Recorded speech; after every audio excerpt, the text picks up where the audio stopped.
부산 외곽의 오래된 단층 집은 하루 종일 눅눅한 공기로 가득했습니다. 천장에서 새어나오는 형광등 불빛이 희미하게 깜빡였어요. 부엌에서는 은정이 국을 데우며 한숨을 내쉬고 있었습니다. 냄비에서 김이 오르자 그녀는 조심스레 국그릇에 옮겼습니다.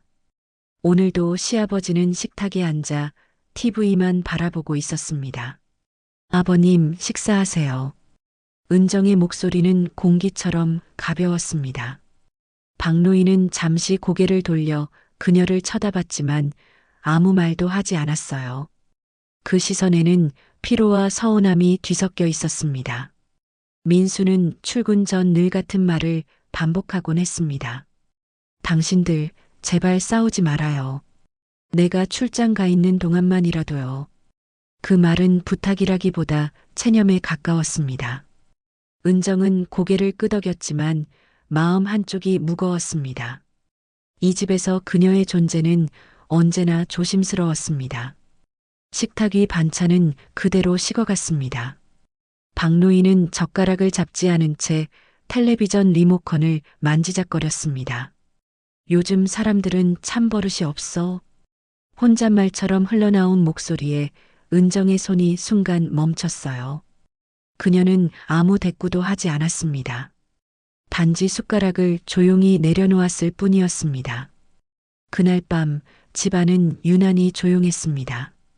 민수가 없는 빈 방은 넓게 느껴졌고 시계 초침 소리만 또렷하게 들렸습니다. 은정은 잠을 이루지 못한 채 뒤척였습니다. 문틈 사이로 새어나오는 거실 불빛이 눈에 밟혔어요. 새벽 2시가 넘자 은정은 물 한 잔을 마시기 위해 부엌으로 향했습니다. 발걸음마다 바닥이 삐걱거렸습니다. 그때 거실 한가운데서 희미한 숨소리가 들렸습니다.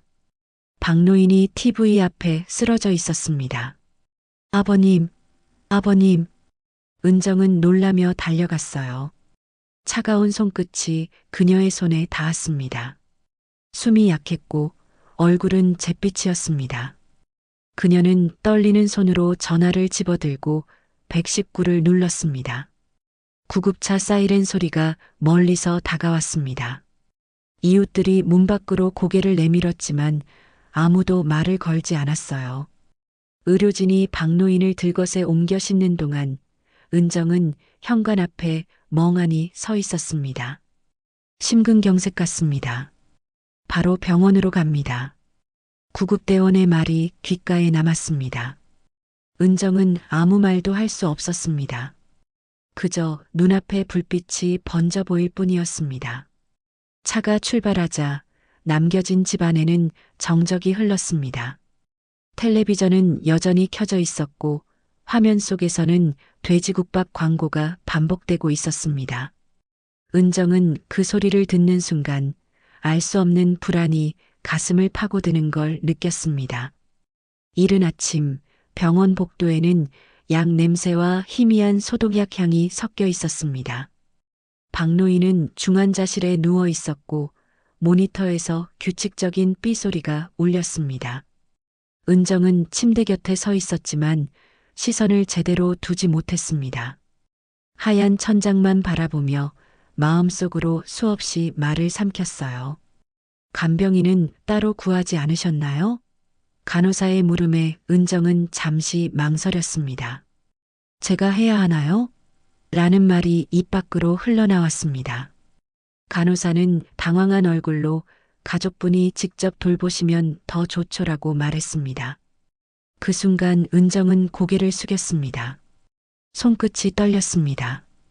민수가 출장지에서 급히 돌아왔습니다. 그의 얼굴에는 걱정과 피로가 묻어 있었습니다. 며칠만 당신이 좀 부탁해. 나 회사 일 정리하고 바로 도와줄게. 은정은 대답 대신 깊은 숨을 내쉬었습니다. 그 숨에는 억눌린 불만과 두려움이 섞여 있었어요. 며칠째 병실 생활이 이어졌습니다. 은정은 시계처럼 같은 동작을 반복했습니다. 식사 준비, 약 타기, 물수건 갈기. 하지만 그 어떤 행동에도 감정이 실리지 않았습니다. 박노인은 말없이 창밖만 바라봤습니다.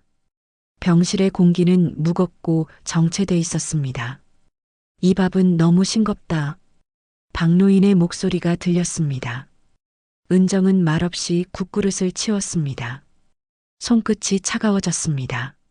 마음속 깊은 곳에서 왜 나만 이렇게 해야 하지라는 생각이 자꾸 떠올랐어요. 그날 오후 박노인이 숟가락을 바닥에 떨어뜨렸습니다. 은정은 무심히 허리를 굽혀 주었지만 순간 박노인의 손이 그녀의 손등을 잡았습니다. 이렇게 차가운 손으로 밥을 하면 맛이 있겠나? 그 말에 은정의 마음속 무언가가 부서졌습니다. 시아버지는 남이잖아요. 그녀의 목소리는 떨렸지만 분명했습니다. 병실 공기가 순식간에 얼어붙었습니다. 민수가 그 말을 듣고 고개를 돌렸습니다. 박노인은 아무 말 없이 천천히 눈을 감았습니다. 시간이 멈춘 듯한 정적이 흘렀습니다.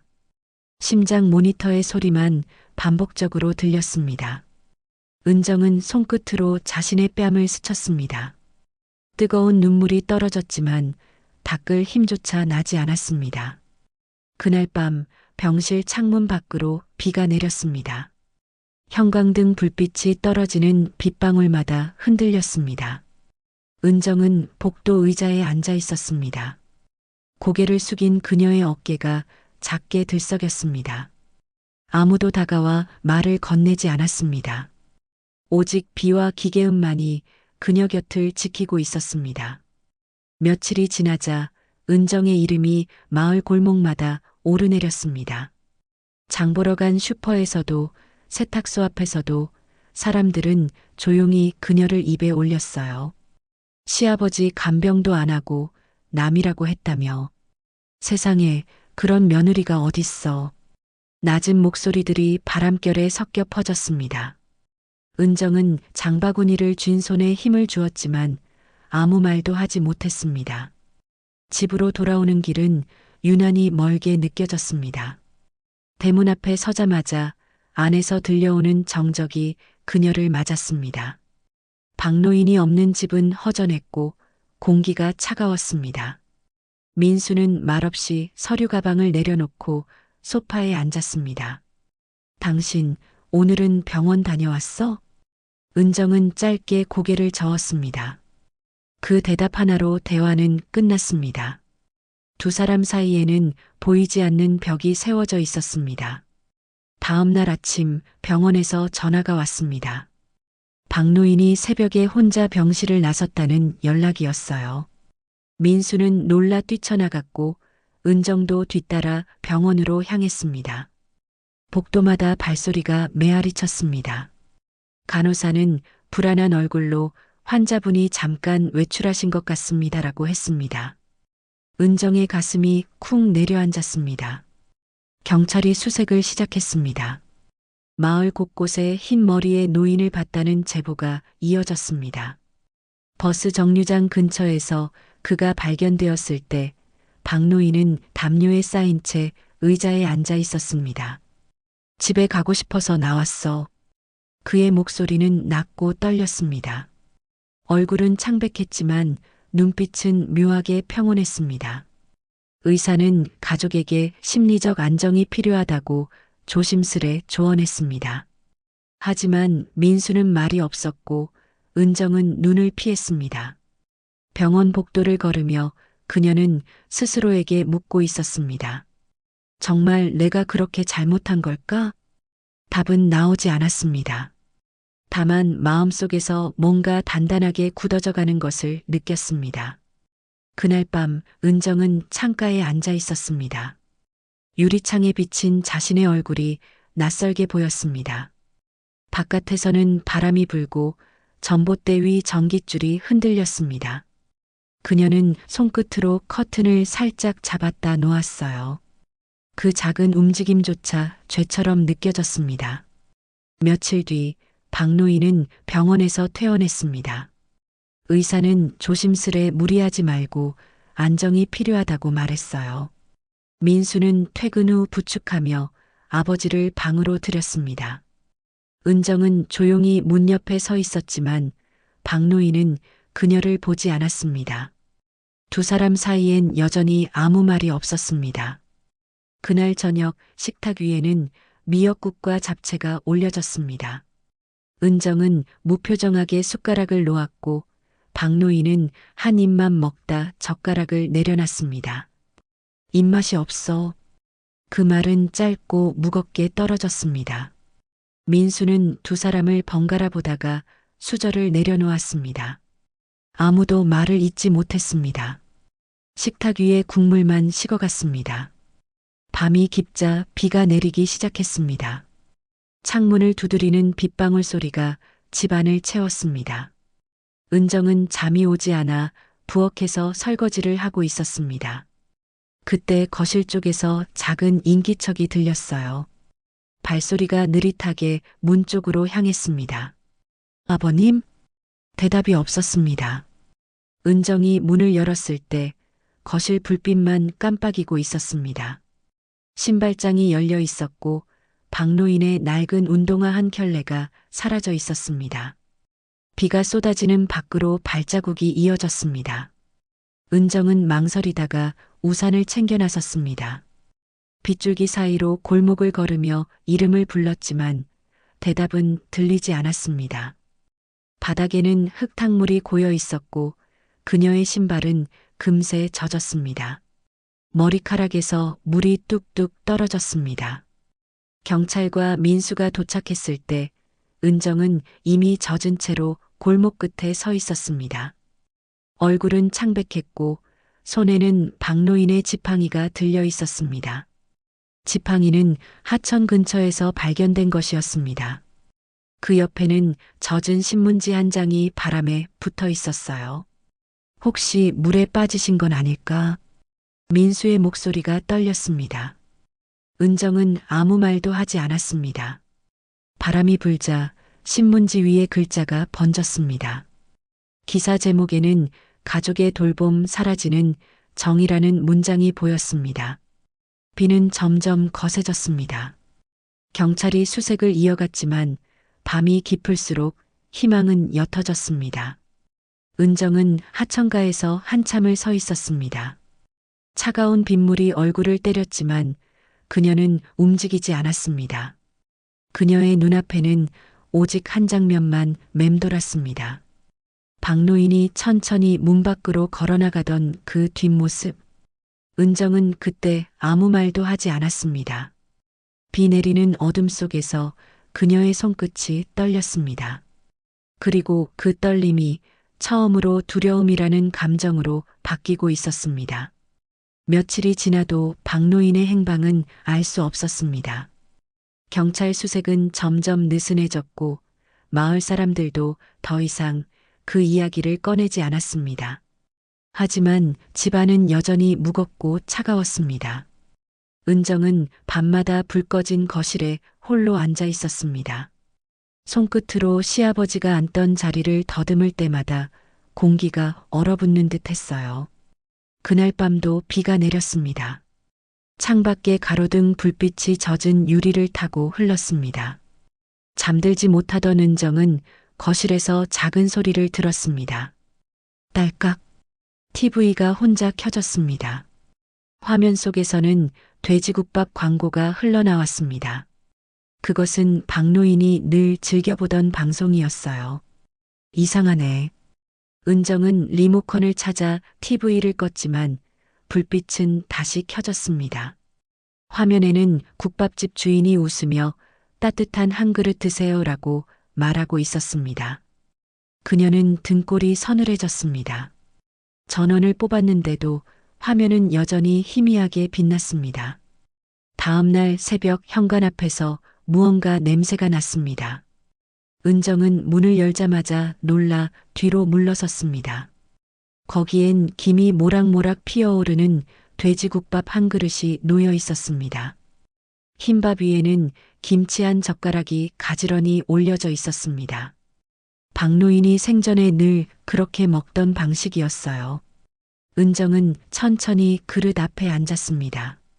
김이 올라오는 냄새가 코끝을 스쳤습니다. 누가 그녀의 목소리는 떨렸습니다. 하지만 대답은 없었습니다. 마당에는 빗물만 고여 있었고 발자국 하나 남지 않았습니다.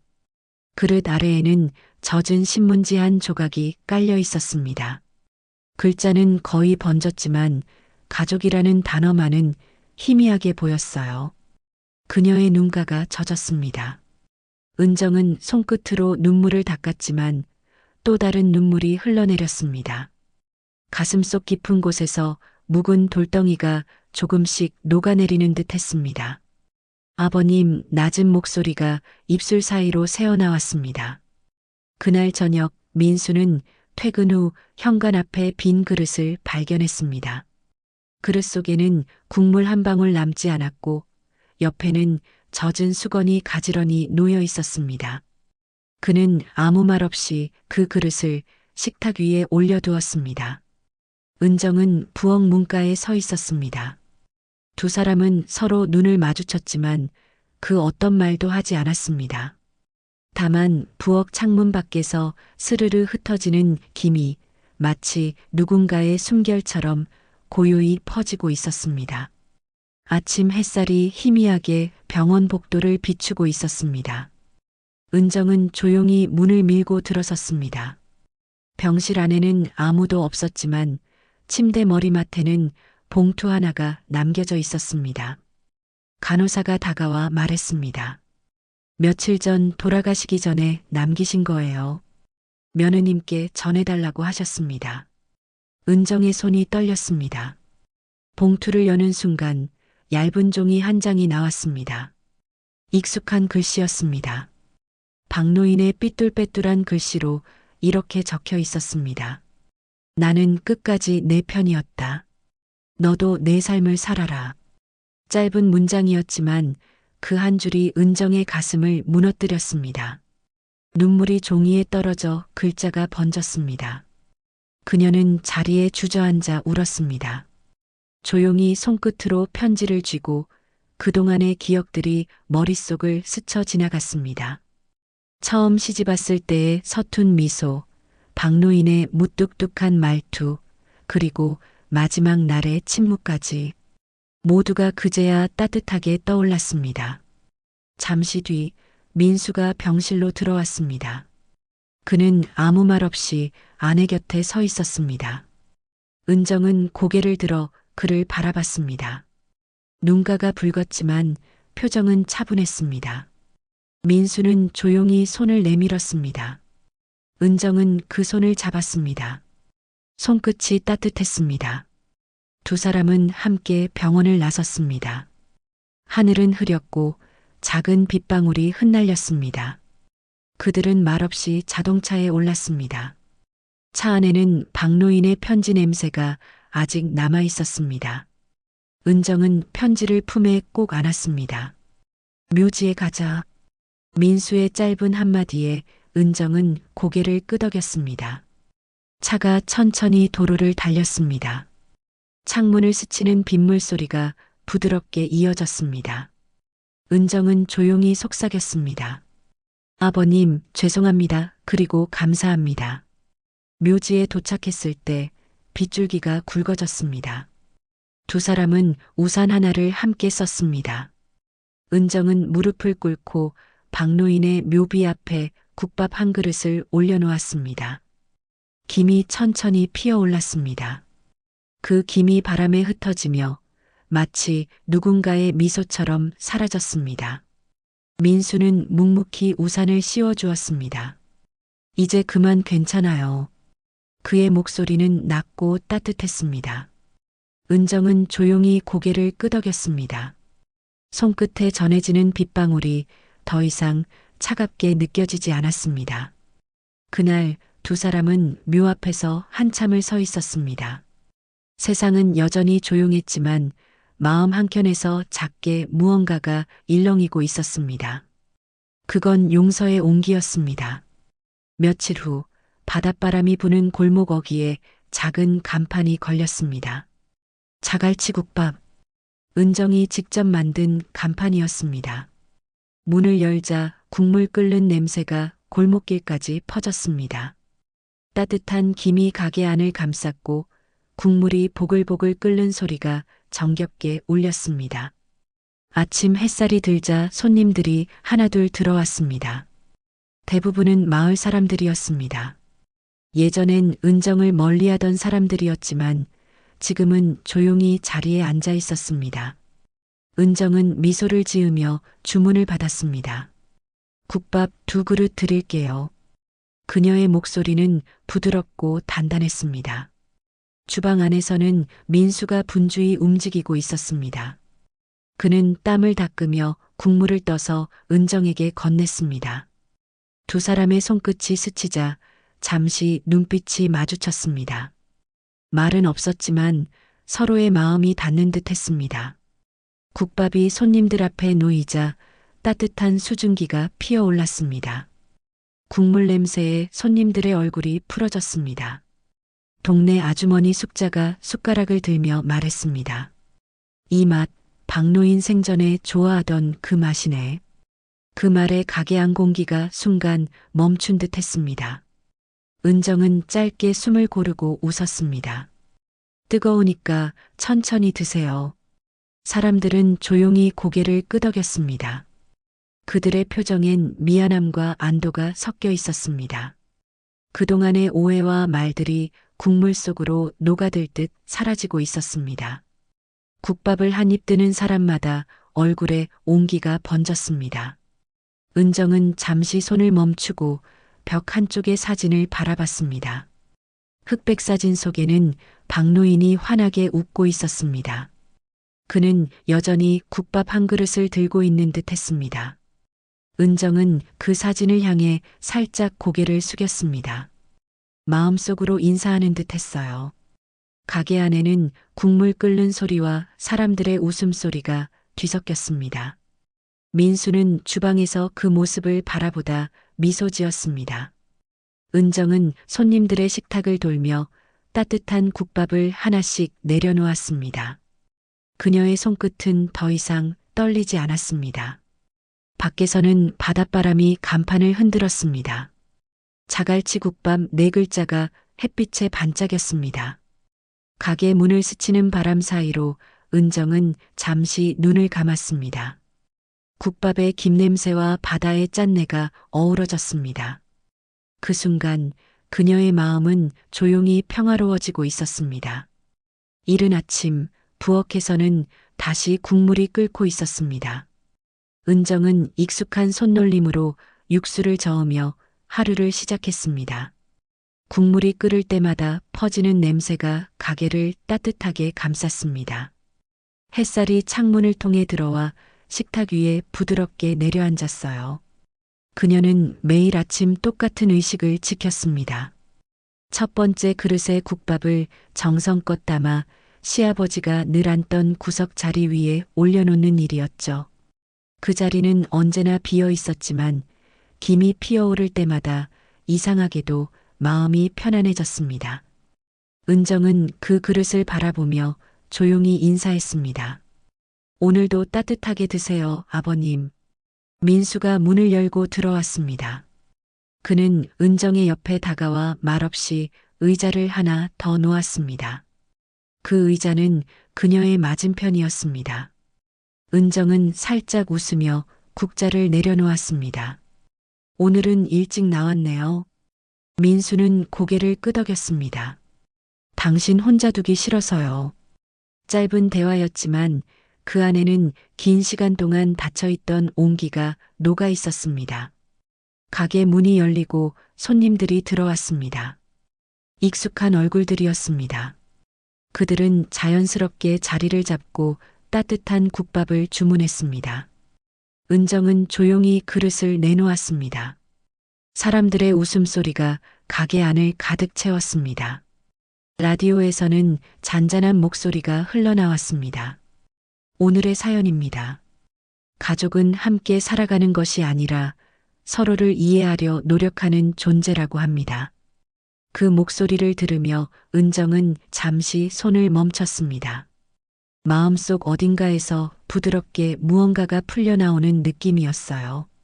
창밖에는 아침 햇살이 더욱 밝게 번졌습니다. 바람이 살짝 불자 간판에 자갈치 국밥 글자가 흔들렸습니다. 그 흔들림이 마치 웃는 얼굴 같았습니다. 은정은 조용히 창밖을 바라보며 미소를 지었습니다. 여기 국밥 2그릇이요. 손님의 목소리가 들렸습니다. 은정은 대답 대신 앞치마를 메고 주방으로 향했습니다. 그녀의 발걸음은 가볍고 단단했습니다. 주방에서는 여전히 국물이 보글보글 끓고 있었습니다. 김이 피어오르는 그릇 위로 햇살이 내려앉았습니다. 그 김이 부드럽게 퍼지며 가게 안을 감쌌습니다. 마치 누군가의 따뜻한 손길이 머물다 가는 듯 했습니다. 그리고 화면은 천천히 희미해졌습니다. 가족은 때로 남보다 멀지만 끝내 함께 남는다.